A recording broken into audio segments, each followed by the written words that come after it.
Capítulo 11. Nas florestas do perigo e da tribulação. Com grande alegria receberam um pastor que se assentou entre elas. Depois de congratulações cordiais por terem vencido a escalada do desfiladeiro, ele tocou de forma carinhosa os ferimentos de Grande Medrosa, que de imediato se sentiu curada. Então ele começou a lhes falar acerca do caminho que teriam pela frente. Vocês têm de atravessar agora as florestas que cobrem as encostas dessas montanhas quase até o alto, nos limites da neve. O caminho é escabroso, mas encontrarão um lugar de descanso aqui e acolá. Essas são as florestas do perigo e da tribulação. Aqui muitas vezes os pinheiros crescem tão alto e tão juntos que o caminho se torna um tanto escuro. As tempestades são muito frequentes nessas encostas, mas continuem em frente, lembrando-se de que nada lhes poderá causar real dano enquanto seguirem o caminho escolhido por mim. Era estranho que, mesmo depois de superar tantas dificuldades, como lugares escarpados e o intransponível desfiladeiro, Grande Medrosa procedesse ainda de acordo com seu nome. Mas era isso mesmo. Nem bem o pastor terminou de pronunciar as palavras perigo e tribulação, ela já começou a tremer. Florestas de perigo e de tribulação, repetiu ela quase sem voz. Oh, meu pastor, para onde tu me levarás agora? Para o próximo estágio da jornada, respondeu pronto, sorrindo o mais gentil sorriso. Fico a imaginar se algum dia conseguirá levar-me até lá, resmungou a pobre tolinha. Imagino que continuarás a me afligir e não cumprirás a tua palavra final. Creio até que nunca deixarei de ter os pés aleijados e que nem poderás me tornar como os de corça. E olhou desconsolada para os seus pés. Por certo, naquele momento eles lhe pareceram até mais tortos do que nunca. Não sou homem para que minta, disse o pastor sério. Olhe para mim, grande medrosa.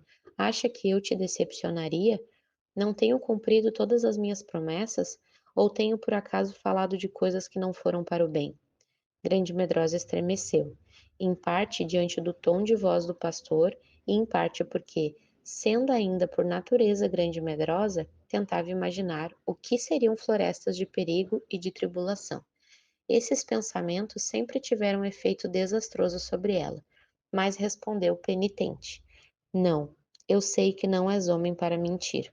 Sei que tudo o que fazes e dizes é para o meu bem.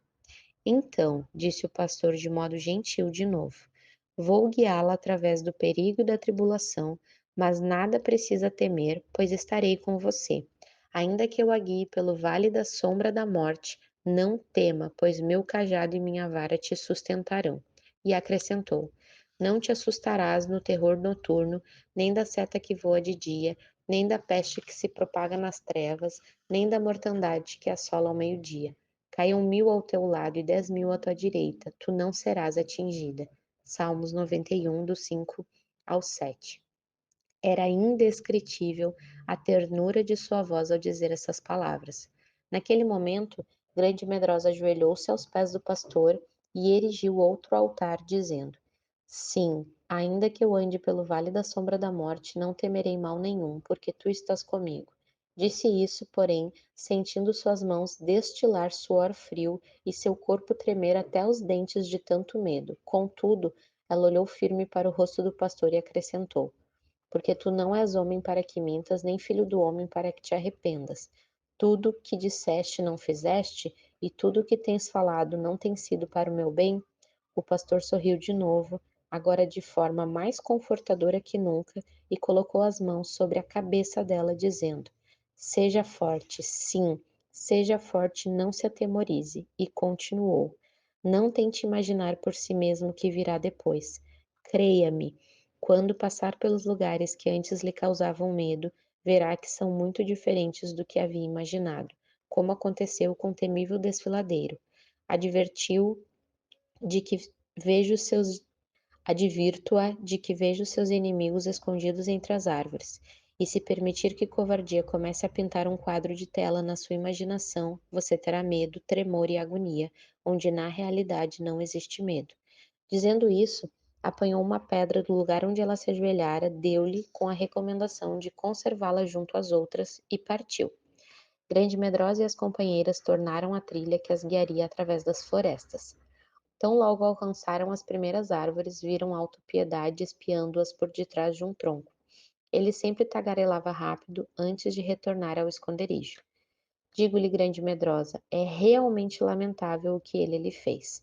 Forçar uma pobre e assustada aleijadinha a andar no meio de tantos perigos que só homens bravos e fortes ousariam enfrentar, na verdade, seu pastor é mais tirânico do que o próprio covardia. Nem bem ele terminava de falar, já ressentimento colocava a cabeça de fora e dizia zangado: não há razão para tanto sofrimento, pois há um bom caminho que corta a floresta e pode levá-la nos limites da neve, sem ter de enfrentar perigos desnecessários. Todos vão por aquele caminho, por que você não faz o mesmo? Diga-lhe que não quer ir pelo caminho indicado por ele, insista em percorrer o caminho mais usual. Este é o caminho dos mártires, e você, minha querida, afinal não se ajusta a esse quadro. Então, covardia interrompendo, disse com ímpeto: e pensa que se tornará uma pequena heroína, não é? E ainda vai cantando pela floresta do perigo? Posso apostar que terminará seus dias sempre assustada, trêmula, aleijada e mutilada. Amargura, por sua vez, cochichou atrás de uma árvore. Ele faria isso. É justamente como lhe falei. Depois de fazê-la passar fielmente por experiências terríveis, ele arruma algo ainda pior logo depois. Naquele momento, orgulho, ainda mancando com dificuldade, disse: você sabe que depois de tudo isso ele não descansará enquanto não humilhá-la. É esse o método que ele usa para ensinar essa preciosa humildade que ele defende com tanto ardor. Ele a humilhará até reduzi-la a pó e fará de você uma grande idiota na frente de todo mundo. As caminhantes continuaram a andar ignorando todo aquele palavrório, mas, como antes, Grande Medrosa descobriu que cocheava mais dolorosamente quando ouvia seus inimigos. Era deveras difícil saber o que fazer. Se ouvisse, cocheava. Se tapava os ouvidos com as mãos, não poderia segurar as mãos das companheiras. Sozinha, poderia escorregar e cair. Assim, pararam durante alguns minutos e discutiram um assunto. Logo depois, Sofrimento abriu pela primeira vez a caixa de primeiros socorros presa em seu cinto e dela tirou algodão para tapar os ouvidos de Grande Medrosa. Apesar do desconforto, isso pareceu surtir efeito desejado. Pelo menos temporariamente, pois quando os 5 provocadores perceberam que não podiam fazê-la ouvir, pararam de perturbá-la até outra oportunidade de atacá-la. A princípio, a floresta não pareceu tão terrível, talvez porque o ar da montanha, fresco e puro, tornava-as fortes e revigoradas. O sol, ainda brilhando, dava à Grande Medrosa uma sensação completamente nova, uma espécie de emoção prazerosa de aventura. De fato, aqui estava ela, aleijada, andando pela floresta do perigo. Mas não demorou muito e grandes e negras nuvens surgiram a rolar pelo céu, encobrindo o sol. Trovões começaram a ribombar, a princípio distantes, depois cada vez mais próximos. A escuridão cobriu a floresta. De repente, um facho de luz atravessou o céu e algo à frente delas estourou, tombando ao chão enorme árvore, e daí outra e mais outra. Agora o temporal caía com toda a sua fúria. Rugiam os trovões, os relâmpagos cortavam o espaço em todas as direções. A floresta inteira parecia gemer e sacudir-se sob o pavoroso vendaval. O mais estranho em tudo isso, em que, apesar de Grande Medrosa sentir leve tremor perpassar-lhe o corpo a cada relâmpago ou trovão, ela não se apavorava. Não sentia pânico nem desejo de correr, porque repetia para si mesma: embora caiam 1000 ao meu lado e 10.000 à minha direita, tu não serás atingida. Cobrir-te-á com suas penas, sob suas asas estarás segura. Assim, durante todo o temporal, ela se sentiu cheia de estranha e confortadora paz. Ela andava entre suas companheiras dizendo: eu não morrerei, mas viverei e anunciarei as obras do Senhor. Enfim, a tempestade amainou, cessaram os trovões e tudo se aquietou. As trás pararam, as 3 pararam, sacudiram a água do cabelo e das roupas e se puseram em ordem a fim de continuar o caminho. Nesse instante, Covardia apareceu de novo e gritou bem alto: eu sei, Grande Medrosa, que a tempestade está rodeando as montanhas, e logo passará por aqui de novo, porém com muito mais fúria ainda. Faça meia volta o mais rápido possível e caia fora dessa perigosa floresta antes que o temporal retome e lhe tire a vida. Ainda há tempo de escapar. Olha aqui! Exclamou Grande Medrosa, a água ainda escorrendo pelos cabelos, a saia ensopada, enrolando as pernas. Eu não vou suportar mais esse camarada a gritar nos meus ouvidos. Por favor, disse às companheiras, ajudem-me vocês duas. E dando exemplo, curvou-se, apanhou uma pedra e atirou certeiramente contra a covardia. Suas companheiras riram, talvez pela primeira vez, e começaram também a atirar pedras na direção das árvores, onde estavam os 5 indesejáveis. Em um momento, nenhum dos seus inimigos estava mais à vista. Naquele momento, bem na frente delas, numa clareira, uma cabana de madeira parecia surgir em tempo de abrigá-las do temporal que voltava. Correram para lá. A porta estava trancada, mas forçaram-na até abrir. Agradecidas, escorregaram para dentro. Com grande presença de espírito, Sofrimento bateu a porta, trancando-a por dentro em cima da hora. No momento seguinte, os inimigos estavam batendo e gritando: Ei, por favor, abram a porta, deixe-nos entrar, a tempestade começa de novo. Vocês não podem ser tão desumanas a ponto de nos fechar do lado de fora e deixar ao léu na sorte. Grande Medrosa aproximou-se e gritou pelo buraco da fechadura as mesmas palavras que lhe haviam dirigido antes. Ei, façam meia volta o mais rápido possível e caiam fora da perigosa floresta antes que o temporal recomece e lhes tire a vida. Ainda há tempo de vocês escaparem. Ouviu-se um rumor de praguejamentos lá fora e passos apressados que corriam, perdendo-se à distância. Desta vez o conselho devia ter sido bem recebido e aceito. A tempestade aproximava-se ainda mais ameaçadora. Elas, porém, estavam a salvo, longe das árvores que caíam e sem perigo de se molharem, pois o teto era à prova d'água, de forma que nem uma gota de chuva as atingia. Encontraram bom suprimento de lenha para fogo, empilhado ao lado do pequeno fogão, sobre o qual estava uma chaleira e algumas panelas. Enquanto Sofrimento se encarregava de acender o fogo, Tristeza abriu a porta e encheu a chaleira com água da chuva. Grande Medrosa examinou o armário e encontrou louças de barro, alimentos enlatados e uma enorme lata de biscoitos. Assim, em pouco tempo, enquanto a tempestade rugia furiosa lá fora, ali estavam elas, assentadas ao lado de um bom fogo, aquecendo-se e secando suas roupas ensopadas, enquanto saboreavam um delicioso chocolate quente e matavam a fome. Apesar do temporal balançar a cabana, ali dentro havia paz, gratidão e grande contentamento. Grande Medrosa admitia atônita que a aventura por que passava agora era a maior experiência de paz e alegria vivida durante toda a sua jornada.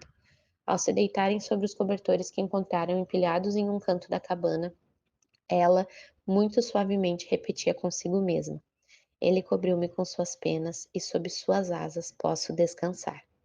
A tempestade continuou violenta durante 2 ou 3 dias, mas as 3 permaneceram a salvo no abrigo da cabana. Destas só saíam nas estiagens a fim de apanhar mais lenha, que era colocada no forno para secar e refazer o estoque de combustível.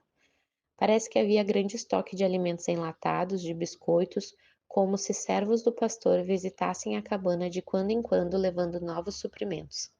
Durante esses tranquilos dias passados ali, Grande Medrosa conheceu o outro lado da personalidade de suas companheiras. Também familiarizou-se mais com o dialeto da montanha que falavam. De algum modo, começou a vê-las não só como servas e simples ajudantes e guias sob as ordens do pastor, mas também como amigas.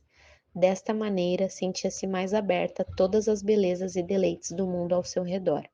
Era como se seus sentidos tivessem sido de tal modo aguçados que lhe permitissem descobrir e gozar cada pequeno detalhe da vida.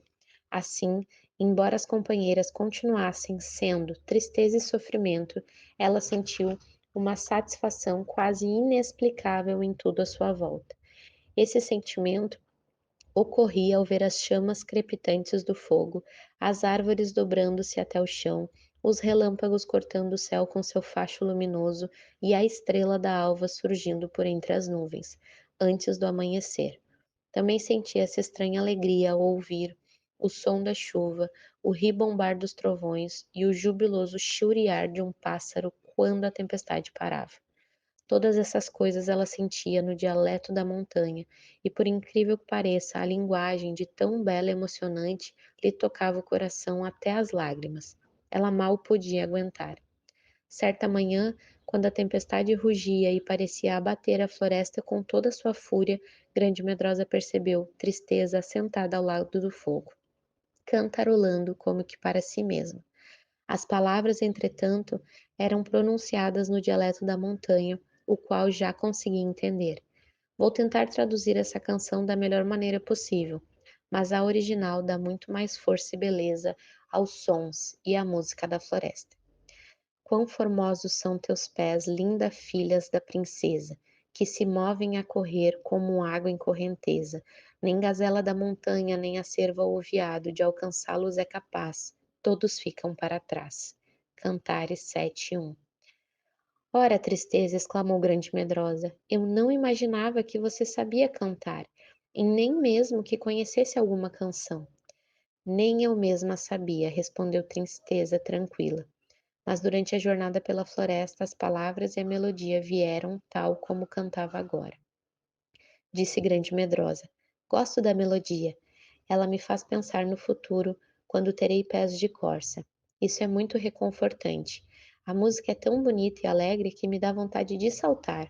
E riu ao pensar em ver-se saltando com seus pés aleijados. Depois pediu: Ensina-me a canção, por favor. Tristeza cantou de novo, algumas vezes, até Grande Medrosa aprendê-la bem. Ela agora andava pela cabana cantarolando, tentando imaginar-se como uma gazela livre, saltando de pedra em pedra pelas montanhas, como o pastor fazia. Quando chegasse o dia de receber pés de corça, ela estaria capacitada a acompanhá-lo aonde quer que fosse. Ela mal podia esperar pela concretização desse quadro tão belo.